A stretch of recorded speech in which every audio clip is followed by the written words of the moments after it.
For those who don't know how to track or are tracking currently and don't understand that, food, there are going to be foods out there that are more calorie dense. Basically, that just means it has more energy in it, which means the potential for you going over your total calories is going to be higher. Yeah.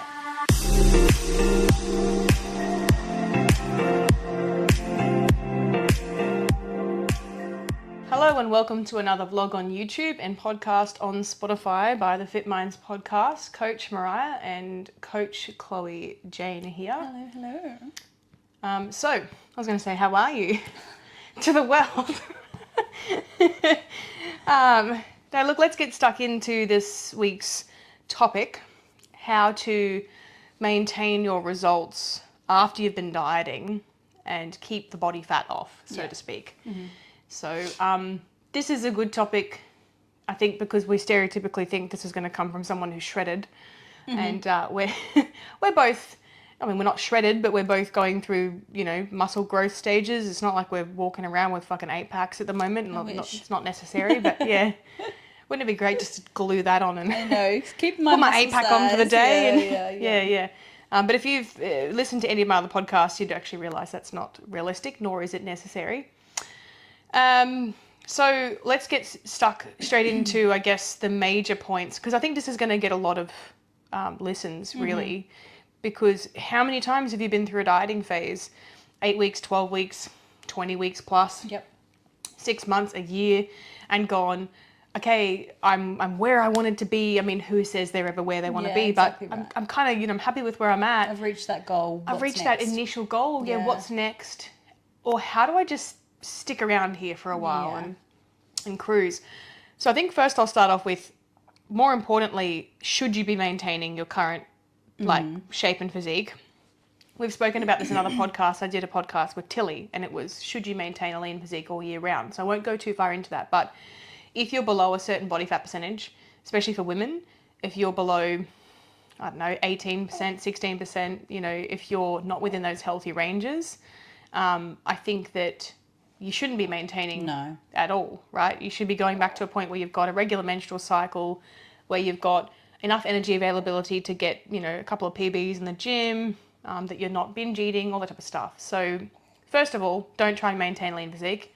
Second of all, if you are at a point where you are lean but not, competition prep conditioned, or not to the point where you know that you've got an irregular menstrual cycle, and there is you can do that, right? You can sit around, like most people will notice, I sit between around 20 and 25% body fat in my off season specifically. And I kind of just cruise there. Even when I'm in a surplus, I'll kind of go up to that 25%, but then like maintenance, I'll go back to kind of 20%, maybe sometimes 18, 19 at the least, but I still have a regular menstrual cycle and I can maintain really well. People are like, how are you maintaining so well? Yeah, see, I struggle. You're on the other, but I think as well because you've only just, started competing. So and I was exactly the same when I first started competing. I was I'd either go like this all the time and not have that maintenance period. So it's good to have the different perspectives of like, how do I maintain, or even ways that to bring you back there. Yeah. But first of all, your calories, right? What are you going to do with your calories? Yeah, so your calories you got to be in a slight surplus, I think, or even maintenance. Yeah. Just for a little while. Yeah. Just so after dieting. Yeah, absolutely. So you can't be on deficit calories forever, and you shouldn't be. Yeah. Because, you might be on 1,400 calories, 1,600 calories, whatever you are dieting, 1,800 calories. To maintain, people assume that they have to keep their calories low. There. Yeah. So maintenance is a bit above that. Yeah. And there's lots of issues in terms of your digestion and your metabolism if you maintain being in a deficit. Because technically you could be on deficit calories, right? 1,600, 1,800, and you don't gain or lose weight. Yeah, exactly. And so you assume I can't increase my calories because my weight is plateauing. So we know that that's false. And we know that there is actually a lot of room for an increase before you actually gain body fat. Yeah, right? Absolutely. And so, but then there's that panic button people hit when they gain 1 or 2 kilos. Yeah. There's an assumption they've gained body fat. And realistically, it's most likely water retention. Yeah, and carbohydrates. Glycogen, water and carbs and glycogen. So that's the interesting thing, is that you've got to know that, past your deficit, you could probably increase your calories 10, 15, 20% before you start gaining body fat. Yeah, absolutely. Yeah. You just got to keep an eye out for your weight changes. If you are, increasing your calories and then you quickly increase in weight by 1 to 2 kilos in, say, like a couple days to a week, if it's only a 15 to 20% increase, it's mostly glycogen and water. You cannot gain body fat that quickly. No, absolutely. Unless you're going 3,500 calories over your calorie count. Yeah. If you're splurging, binging, correct. And and going nuts, and it's like, well, then you probably need to take accountability for that. Yeah, increasing your calories isn't, free for all. Like, and I talk about it in check-ins with people. The free range chicken reference. Yeah. If you're my current clients listening, I always talk about the free range chicken. And it's like when you've been dieting, it almost feels like a meal plan is like a cage. And then macro tracking, funnily enough, even though it's not being done for you, it's a slightly wider pen. So you're kind of like technically a free range chicken because that's what the rules and regulations are for free range chickens. And then when you come out of a dieting phase or you're not tracking anymore, it's wider. Yeah. If you're not tracking at all, it's a fucking giant field. And you're this tiny chicken in a massive field. And you're going to get lost and you're going to get eaten. You know what I mean? Like, so this is the hard parts of coming out of dieting phases. As far as tracking, though, coming out of a dieting phase, there's this fear as well that if I stop tracking some days that, I'm going to gain all that body fat back. Yeah, no, absolutely not. I guess if you're like 80% adherent, that 20% is not going to dramatically change. Not at maintenance. No. In a deficit, yes. Yeah. Because when you're in a deficit, extra calories can throw you into maintenance and then you plateau, right? Yeah, so it's easy to throw yourself into maintenance, right? Yeah. But it's not actually as easy as we would think to gain large amounts of body fat. But we do see a lot of people going into that maintenance phase. They're very black and white. 0 to 100. It's like, I'm either tracking or I'm not. I'm either dieting or I'm not. And I'm guilty of that. Yeah. Like I go through phases where I'm like, oh, I track for a couple of days and then I don't. And then I track for a couple of days and I don't. And almost in the mentality of like, well, I'm in my bulk. So like switching that and sort of reminding myself of the goal, The other thing, though, I've noticed with you, and even if you haven't been tracking for a few days and you haven't, we talk a lot about, you're like, this is my weight sitting, like, da-da-da. And I go, okay, cool. Like, what's your food been like the last couple of days? And you're like, well, X, Y, Z. And I'm like, cool. So it wasn't really anything in there that was overly concerning. It's not like you went and, like binged on fucking Easter chocolate one after the other and it was like this big sitting. I think so we often have this panic that sets in when our weight might fluctuate, for example.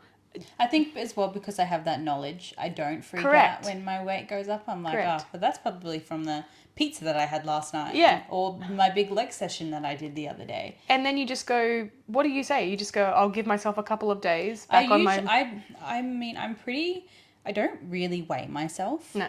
Especially in this period. I'm like, why? Not much of a necessity to do so. Yeah, like I go on how I look and how I feel. Strength. And definitely my strength. And, like that, because weight loss isn't my priority. And like as much as like I don't care how big I get, I'm sort of in that mind frame of like, I'm going to do what's necessary. I'm going to eat what I need to eat. Correct. In terms of, I think that takes a long time to establish that healthy relationship with yourself. Especially when you've been dieting for prolonged periods of time because you've got this OCD tendency to want to completely track and weigh and measure everything. Yeah, well, that's what I was like after I finished. Yeah, and you freak out. You're like, oh no, like I ate a meal that I can't track. What do I do? Nothing. You don't do anything. Yeah, you relax. You relax. You let it digest and fucking have a good old chat with your mates and do whatever you do. But the principle is that it's the amount of flexibility that can throw you over when you've gone from deficit to maintenance, right? And so the biggest issue I see is that people can't find the middle ground. And they will often, even Gen Pop, everyday people, if you know someone who is currently dieting or who isn't one of my clients and who needs to listen to this podcast, please send it to them because it can be very helpful for those people who have done 8-week challenges, 12-week challenges and have been thrown off the, basically the face of the earth going, I don't know what to fucking do now. Yeah, well, and the thing is a lot of those challenges, they're intense. Yeah, of you course. know, Extreme. you're on next to no calories, and then all of a sudden you're finished, and you're like, okay. And even if it was I think it's worse if it was a meal plan too, because when it's a meal plan, they've got this much knowledge. It's like I've got a knowledge of what my meal plan is a deficit, but they don't know what's in anything else. They don't know, you know, if I eat this food, is this going to put me over my calories for the day, because they may not have learnt about calories. And this is why I'm a big advocate for macro tracking and calorie tracking, is because it's kind of like a full education, you know, whereas a meal plan is like, it's like a sample, and you're kind of like really still in the dark about everything. And macro tracking, funnily enough, for coach and client is actually much harder long term, because you're not just going, here's a meal plan. Yep, take Bye. it, eat it, Yeah, take it and eat it. You're actually having to go back and forth between yourself and the client, and having to look at what they're eating and constantly it's tricky adjust. in terms of honesty as well. Absolutely, with a meal plan and with tracking is like, and also with accuracy of tracking as well, which I've done podcasts on tracking before, but the importance is that you don't go from, say, the 8 to 12 weeks of completely tracking your food or completely being on a meal plan to then just going back to what you were doing before. Yeah. This is where I've seen, and I sometimes think to myself, God, it must be common sense. How is it not common sense? And I'm still having these conversations with people where they're like, oh, I went on a juice cleanse, or I fucking, you know, I did keto, or I did an 8-week diet and it worked really well for me, but now all of a sudden I've just gained the weight back. Yeah, because you were in a deficit, and now you're doing what you were doing before, which you were gaining body fat before. It's not some sort of magical, like, I flick a switch, I've lost the fat, and it fucking stays off. Yeah, like, it would be great. Yeah, how good would that be? I did an case. 8-week diet, and then all of a sudden I was just like premium athlete, Fuck. you know, forever. And then I ate Cheetos non-stop. And cheesecake. And cheesecake, yummy. Yeah. But no, so there's going to be more, like, for those who don't know how to track or are tracking currently and don't understand that, you know, foods, there are going to be foods out there that are more calorie dense. Basically, that just means it has more energy in it, which means the potential for you going over your total calories It's higher. is going to be higher. Yeah. You can eat nothing but energy dense foods, what we call HEDs, all day, right? You could fucking have, you know, Coca-Cola for breakfast. You could have a Frappuccino with 3 sugars. Chocolate bar. You could have a chocky bar. Then you could, you know, chocky bars aren't bad every now and then, but then you like could a have big family block of chocolate. Yeah, then you could have, you know, 3 rolls of sushi, and then, I don't know, in the afternoon you have a bloody boost juice, that, you know, a large boost juice because you're still really hungry, and then by dinner you know, have a big old plate of chips and steak, and then you decide to add some sort of, I don't know, hickory barbecue sauce, you know, which has really high sugar content, and then you might have some chicken nuggets because you're still hungry and you want to go to Macca's or something like that, right? So, you know, so this is like, yeah, me and you and the Macca's ordeal, I swear to God. It's like an angel and a devil on the shoulder. But, you know, oh, look, I don't mind indulging in a good old chicken nugget every now and then. So Just the one. Just the one chicken nugget, that's my secret. Just take a bite. No. But this whole concept of, like, these are all really energy dense foods at the start of the day that don't fill you up, that don't have much fiber, they're not satiating, they don't have enough protein in them. Protein isn't just about building muscle, it's about keeping you full. Yeah. And so it's very easy to go over your calories. Yes. It's the amount of days you're doing this, where you're going rogue, right? Where you're going, fuck it. It's Wednesday, I don't have any meal prep done, my whole day I'm just going to crash and burn. Yes. Yeah. What do you think that's going to do long term, you know? Exactly. It's going to become a habit. You know, every day you're going to wake up and slip up in the morning, and then, fuck it, I'm going to keep... That's right. Yeah, and it's going to be on repeat, and it's going to become a new normal. And then what happens is that you might only gain a couple 100 grams or whatever, like you might gain the 1 to 2 kilos of glycogen initially. And then it might be a couple 100 grams one week, and then the next week. And then it's like you've got a birthday party event, and then the next day you've got another luncheon, and then that night you go, oh, well, fuck it, I had lunch out, so I may as well have dinner out as well. Yeah. My honest tip that changed my life and stopped me from going from this one extreme to the other was that you don't have to sabotage the whole day, an entire day because of one meal. Yep. And if anything, that's what your problem is, right? Yeah, because I know, like, me personally, when I wasn't in the best place with food, I would not eat all day because I'd be like, oh, well, I binged yesterday. So you don't eat all day, and then by the evening comes, you're ravenous. and then you binge again. Yeah. And it's just about breaking that cycle and going, hang on a minute.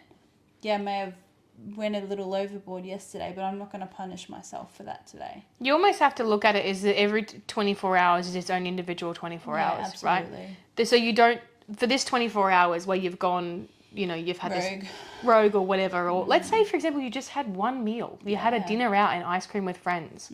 Please stop doing the whole, I'm a bad person the next day, pulling back my calories, doing all this drastic guilt tripping. Yeah. Because all that does, as you mentioned, is just makes you really hungry, drops your blood sugar by the afternoon, and then you end up back in that binging cycle, right? And so I've done another podcast on this, on how to prevent the binge cycle. So, maintaining is about balance. Yeah, you can only find balance if you stop working in extremes. Yep. If you stop working in I'm all bad or I'm all good. If you stop working in I didn't do my best yesterday, so therefore I'm going to punish myself today. If you stop looking at a whole week of, I know I've got an event coming up on the weekend, so I'm going to starve myself leading into it. Or if you stop working on the pretense of, I know I've got an event coming up on the weekend, I'm going to eat shit all day and, I've got a dinner out with friends, I may as well go to the bakery and get a croissant because I'm going to break my diet. It's really, really tricky. It is. Of course it is. Finding that happy medium. Happy medium, yeah, definitely. And there's social influences that come into it. I was going to say, I think it's worse these days because of the social influence that comes into it. Environmental and social influences. Obviously, people can say things like just have one drink or, and that's a thing too. Like I've spoken about this in another podcast, drinking alcohol and everything. Don't drink if you don't have to. I've said this to so many clients. If you don't feel like drinking, don't drink. If it's just some random get together and you could probably be a DD, do it. Challenge yourself on how many times you consume alcohol, because that's the other part of maintaining. Good luck maintaining your results if you then indulge in alcohol regularly. Yeah. Anything more than 5 standard drinks per week is considered by the government to be in excess. And we've now seen in plenty of literature that any alcohol at all is not good for you. Right? So alcohol is considered an additional macronutrient, and it is a really big problem in Australia. Yes, I'm very anti-alco, but I grew up in some environments where there was a lot of alcohol and it was just, up in Bundy. But that's another thing, right? If you're going to go from dieting to maintaining, then you're reintroducing alcohol. That's additional calories as well. So it's not about depriving yourself, but going, okay, cool. I'm not going to go from not drinking at all to then drinking every night on the weekends or every day. Even if you limit it, like correct, once a month, once special a fortnight. events, your birthday, your partner's birthday, friends, a best friend's birthday. Yeah, it's tricky if you've got lots of friends. I don't have that issue, so. Well, like your engagement party, for example, it's like I was pregnant, but if I wasn't pregnant, I still wouldn't have drank. Yeah. I thought about the context. It's whatever time of the day. I don't really like drinking at that time of the day. Yeah. We weren't doing anything afterwards either, so there was no sort of like, I think I went a big dry spell for ages and I was like, just want to see if I could do it because I used to be very much an alcoholic. Well, I literally only drink probably... handful of times. Yeah. Yeah. I think since we've known each other, probably like... I don't even know... maybe once or something. I think your engagement party was the only time that I've seen you. Or like even at one of our parties. But, it's got to be that consideration that if you want to maintain a result after you've achieved it, you're going to have to still live life a little bit differently, but it's not going to be as drastic as what it was when you were dieting. No. But it's also not going to be as drastic as what it was when you were not dieting. Yeah, So there's kind of like these steps of where you were here, where you were unhappy, maybe miserable, I don't know, whatever made you want to start dieting. Yeah. Then you started dieting, you got to where you wanted to go, you're pretty happy with where you're at, you kind of want to maintain for a while, you don't want to be in a surplus and grow, but you also don't want to diet again. And so you're over here in this next phase.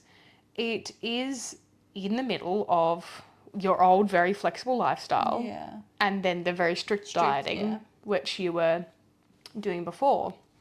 There has to be a lot of self-talk. I was going to say, you have to be kind to yourself. Yeah.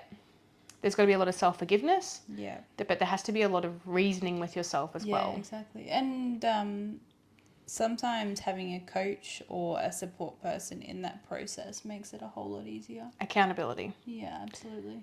If it's external accountability, if you know to yourself, I don't do well without a coach, I never have. If you've tried it before, you could try a couple of weeks and go, I really need this person in my corner.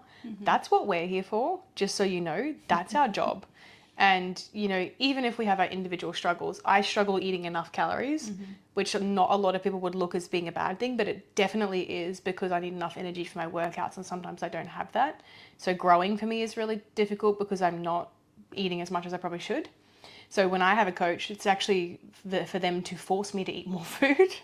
And then Chloe, obviously for yourself, you said when you get stressed, yours is more like you want to eat, right? Yeah. So we've got these great polar opposite personalities with food, but we're also very good with other people and finding, like, Chloe's really good with keeping me in check with my food, and I'm good with keeping her in check with hers, right? So we kind of do this, you know, she's like, you need to eat, and I'm like, yeah, well, you know, don't beat yourself up for having some chocolate yesterday. And so we kind of have this nice little happy medium between the two of us. But if a coach is what you need for what you're going through, just realize that even if you are a coach yourself, every coach needs a coach, right? Or someone to be accountable to. Yep. And everyone needs someone to be accountable to. Yeah. Because you think of it, right? We are the person who we hold ourselves back the most of anybody else. To have that person in our corner, they stop us from holding ourselves back. Exactly right. And they also stop us from beating ourselves up. And they help us move forward from situations. So have a coach, get someone who you can be accountable to. If you're self-accountable, fuck yeah. Probably not listening to this podcast if you're self-accountable. Yeah, you're like, I don't need these girls, fuck them. Yeah, I'm on my own. If you're self-accountable, and trust me, I did a whole comp prep myself and I was self-accountable, but my partner was much like my coach. So like I still had my person. If you're self-accountable, you still will need to keep yourself accountable. Yeah. So whether it's through tracking journal entries of what you've eaten for the day, whether it's being aware, like more aware of where maybe body weight / body composition is sitting. And then, for example, if you've done a week and you've gone, you know, end of this week, I'm feeling a bit fluffy, or like I know I've gone a bit OTT, then what do you do the next week?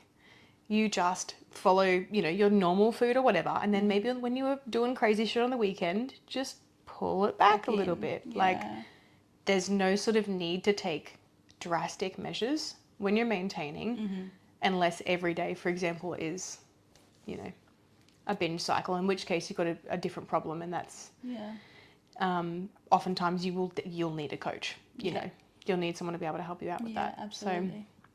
So, but yeah, other than that, exercise as well, exercise adjustments for maintaining. What would your suggestions be, Chloe? Lowering your steps for starters. Sure. And pulling back in the intensity. Sure, general. Yeah. So you don't need to do so much volume. No. That's right. And you don't need to be like, oh my God, I missed a session. Yeah, and the flexibility in terms of the sessions as well. Yeah. So less steps. If your steps were, for example, 13, 15,000, you don't have to do that anymore. No. You can go back to 10. You can go back to 8. Or even 7. Or 7. Yeah. And then if you find, you know, even at 7 or whatever, it's creeping back on again. Maybe I'll just increase my steps a touch or it's just this tweak. Yeah. And fine tuning. It's always fine tuning. Yeah, maintenance is fine tuning. And and sometimes you might find, oh shit, I lost a kilo. I didn't mean to. Probably need to up my food again. So, you know, be mindful of that. And the other thing I think would finish on is portion control. So, you know, if you're not tracking, you go, look, I don't want to track forever. I mean, honestly, like I put my hand up. I haven't tracked for the past week or two, I think. I'm similar in a sense. I'll track for a bit and then not, especially in a maintenance phase. I'm like, oh, what am I doing? If I really want to friggin' have a good go at a deficit, I will track every single day, and that's, you know, me on a... But maintenance or surplus, especially if you're well-versed with tracking, you know what you're eating, I wouldn't necessarily say that measuring everything, every single gram is necessary, but cups... half cups and cups and stuff like that. Well, like I know for me, like visually, I'm pretty good. Yeah. Like yesterday, eyeballing. I came home and I had a chicken, spinach, and cucumber sandwich, and I roughly sort of knew how much chicken was in there, and that's sort of around that much protein. That sort of thing. When you have spent, let's say you spent 3 months tracking, you've never tracked before. Let's say you spent 3 months on a meal plan, you know, that I don't think you would have the power or the knowledge to be able to then do what we do. Actually flexibly eyeball and stuff.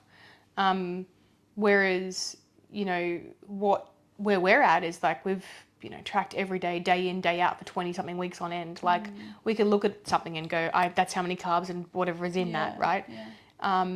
So that's what I do. I do a lot of adding up in my mind. Sometimes as well, what might be helpful for you is, especially if your weight is doing this, you know, if you're kind of, you're seeing that not just outside of your menstrual cycle, but you're seeing like, you know, maybe 1 week you're 67 kilos and then the next week you're 65 or 4 and then the next week you're 69. And if you're like, shit, it might be really handy for you to just track a day that you're eating and go, okay, this is pretty much what I eat every day, and go, all right, that's where I'm going wrong with that. Oh shit, you know, I've gone over my fats quite a lot there, or I get that. And then you can then taper it back from there, redesign it, and then just eat that. Do it again. Without having to track it. But then you'd have to get the scale out. You know, you could do half a cup of rice instead of 200 grams or 150 grams of cooked rice. And that way you're not looking like an absolute fuckwit every 2 seconds with a weight scale. Not saying you do, but you can't just have a weight scale with you for the rest of your life, especially you've got kids, you know, and you're trying to maintain weighing every single morsel is not viable for everybody all the time. No. Is it viable when you want to lose body fat? It has to be. It has to be a priority, definitely. Because there's so much more room for error. Exactly. In a deficit. Nutrition is key when you're in a deficit. Yeah, you're going to do your head in, and if you're only in denial if you think that you can lose body fat without tracking, without being super accurate gram to gram, because you need unless to you're have not eating. Yeah, unless you're just not eating at all, and we don't recommend that, do we? No. Because then we get a bit of muscular atrophy. And the other thing is mental health. Like, to properly finish up, because we've got to go for the day. Mental health. Yes. Right. Keep your mental health in check. You know, that probably before everything else. Absolutely. That is your priority. Yep. Your mental health. Because if that's not right, then you're not going to succeed. No. Whether it's under eating or overeating. Yeah, exactly. We all have, you know, for anyone listening to this podcast, if anyone says, oh, that's me, right? We are all either this category or this category. I have not met a single person in life who's like, I don't undereat or overeat ever. I am perfect. I mean, I might have met a couple, but then like you can visibly see that that's not the case. Yeah. And I hate being that, I'm not judgy, but, and then honestly, there are a rare percentage of people in this world who can intuitively eat, who don't undereat, who don't overeat, and well done to them, but it is a fraction of the population. It takes a lot of practice. Oh God, yeah, absolutely. Yeah. I mean, even myself, people think I'm maintaining really well. No, some days I have drastically underconsumed my calories. Yesterday was one of them. Other days I'm back on board with where I need to be. But that's my eternal struggle with a history of anorexia. So, and it's not on purpose. It's an emotional thing. So get your mental health in check. Know that if you do have a bit of a landslide, that the most important thing you can do is actually work on getting your mindset right, having a chat to a friend or family member, you know, if you're anxious or you're depressed, you know, reaching out, and working on that before even thinking about your food. Yeah, exactly. Right. So that you can get your headspace back to where it needs to be, so that you can get back to your tracking and your meal prepping and your meal planning and everything like that, and feel more balanced and at ease. We're all going to go through mental health struggles, but it's a matter of how long you allow that to then impact your food, and impact your mental health and then your food in turn. Yeah. So anyway, bit of a shorter podcast today. We've got shit to do for the rest of the day. No bullshit, but we really do. Yeah. But they're going to be the major points for maintaining. Maintenance calories. Mental health. Reducing your cardio steps. Yeah. All of the above. Energy expenditure. Accountability. And, you know, and also not getting triggered at every single little weight change. Tweaking things. Portion control. You know, holding yourself responsible for decisions that you've made, and not going, oh, I don't know why my weight's gone up. Yeah, it's like, I don't know, maybe that whole cheesecake that you just yeah, maybe the binge eating and alcohol that you had all over the weekend. Cool, probably that, but be very neutral about it. Whatever you do, don't drag yourself through the mud for it, because what's the best thing you can do on Monday, right? Or Sunday, or Tuesday, doesn't have to be Monday, but get back to your maintenance calories and just get back to a little bit more normalcy and of what, you know, your normal meals are. And eat what you enjoy. You know, if you're going to eat maintenance, don't make boring shit that you don't want to eat. And rice. Because then you'll just want to eat other shit. So make sure that your maintenance meals are variety. Make sure your maintenance meals are things that you enjoy, and if they're not, change them up until they are, and you will get better at eyeballing. It just takes practice. Time and practice. All right, guys, we're going to head off for the day. Thanks a lot for tuning in. As I said, if any of my clients / non-clients or anyone who's listening to this podcast has any sort of Lila's she's her input. Yeah, she's saying, yes, I would like a podcast on milk, please. Baby milk. Yeah, milkies. If you any topics, please throw them our way. This one has been a really interesting one to cover, and we're looking forward to doing another podcast for you soon. Yeah, next week. Another one drops. Thanks a lot. Bye. Bye.